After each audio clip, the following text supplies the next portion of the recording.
Hello, Phantom Shipmates. I took a pill in Ibiza, and when I finally woke up, I felt 10 years younger, and that was great, until they told me I had sold my boat and bought another in its place. What have I done? Hello, I thought I'd give you a first look at my brand new boat.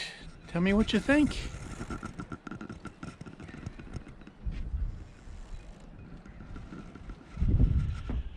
Come on guys, you know me better than that. That would be as bad as having recorded helicopter time in my flight logbook. Well, hello.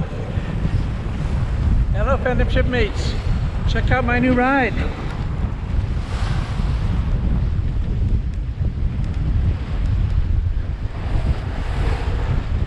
This is my very first day on the boat. I'll take a look at my new boat called a Bongo 870. 870 being 8.70 m, which is 29 feet in length. Very flat, open transom.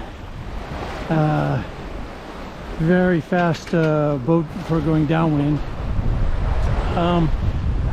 There were only about 50 of these built, and I got one of the last ones that was made. This one was built in 2009, but it's a very close cousin to the Pogo, the very successful Pogo, and the Django and the Mojito. I think they all share the same naval architect.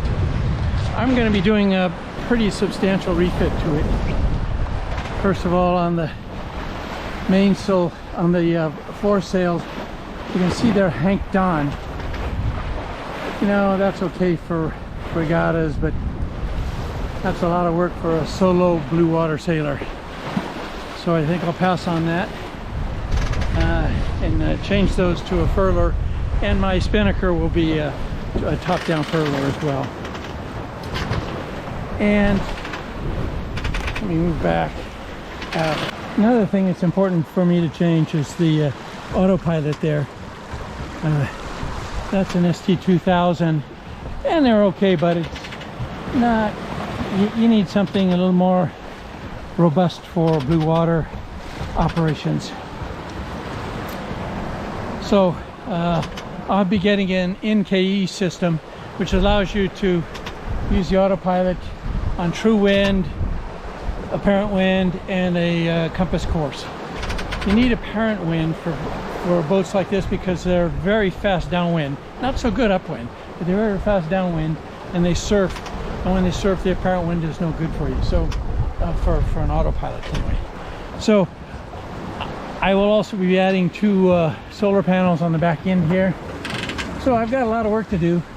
And on the inside, the previous owners had taken out the toilet and the table, and now it's got 6 sails stashed away in there. So I've got some things I need to do in there as well. So pretty major refit. So follow along with me, and I'll show the learning curve as we go along. You know, I never monetized my YouTube site. And I never did the Patreon thing and all of that. So I hope you'll forgive me for this one very blatant commercial pitch. I mentioned a few episodes ago that my daughter was writing a book for middle grade students, and she has now finished it. It's called Alessia in Atlantis, and it has been published, and it's it's for sale in all of the major bookstores and Amazon, of course. And you know, a lot of work went into it, and she's done a very good job. The only thing that upset me about it was there was only 2 boats in the book, and both of them sunk. I grounded her for a month. No, it's a great book for 9-year-olds to 14 or 15-year-olds, full of adventure and excitement, and there's a twist and turn in every chapter, and I'm sure they'll love it if you've got grandkids looking for a gift, that would be a wonderful gift for them. So, end of the commercial pitch. Thanks very much in advance. One of the things that I'm struggling with a little bit is the name of the boat. The current name is a play on words in French that's a bit vulgar even, and it's not going to be the one word in French I'm going to teach you is not going to be the name of this boat because it's a little bit rude, and but it's a play on words. So I'm going to change the name. My previous boat was named Isabel.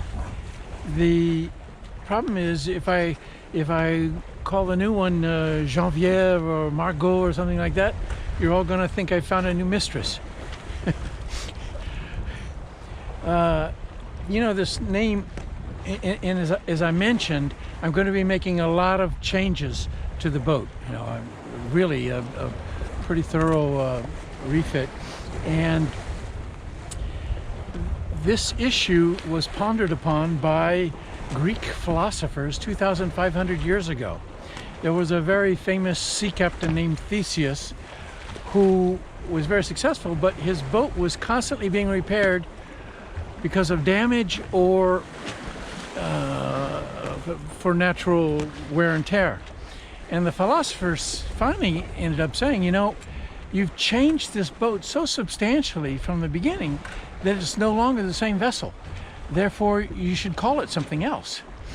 And that's an issue that our good friend Mads, YouTube superstar Mads, has been working on his boat Athena for several years now, completely rebuilt that thing. So I think he would have a big difficulty trying to explain to those Greek philosophers why his boat can still be called Athena, because it won't comply with the philosophers' theory on refits.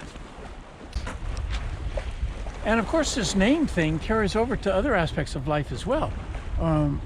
Suppose the Beatles had fired Paul and hired John Paul Jones from Led Zeppelin to play bass.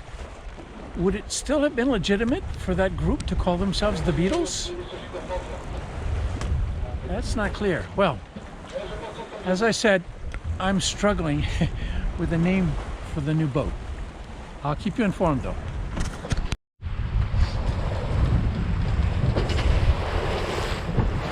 As you can imagine, this is a different kind of sailing than what I've been doing for the last few years.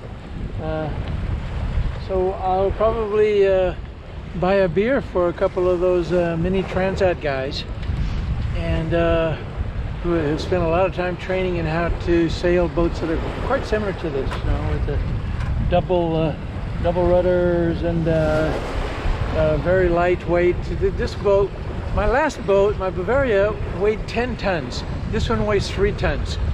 The mini Transat guys are actually about half that in weight, but this one has an engine in it. It has a 3-cylinder 20 horsepower Volvo engine.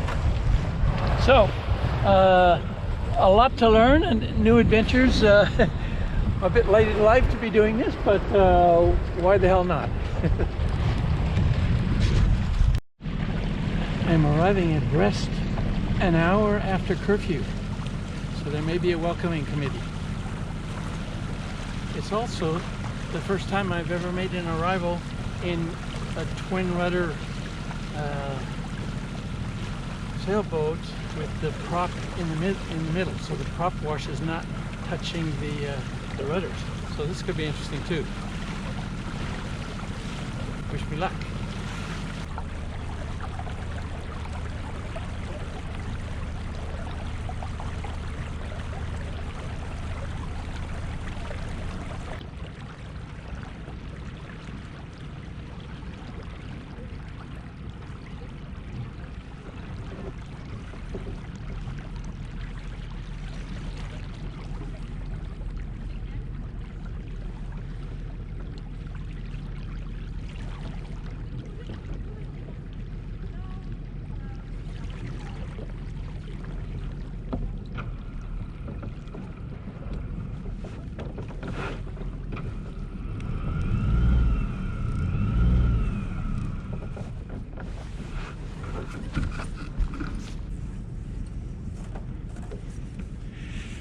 Well, with my new little rocket ship here, I should have a lot of fun. I think it's safe to assume my future lies beyond the yellow brick road with this boat. See you soon.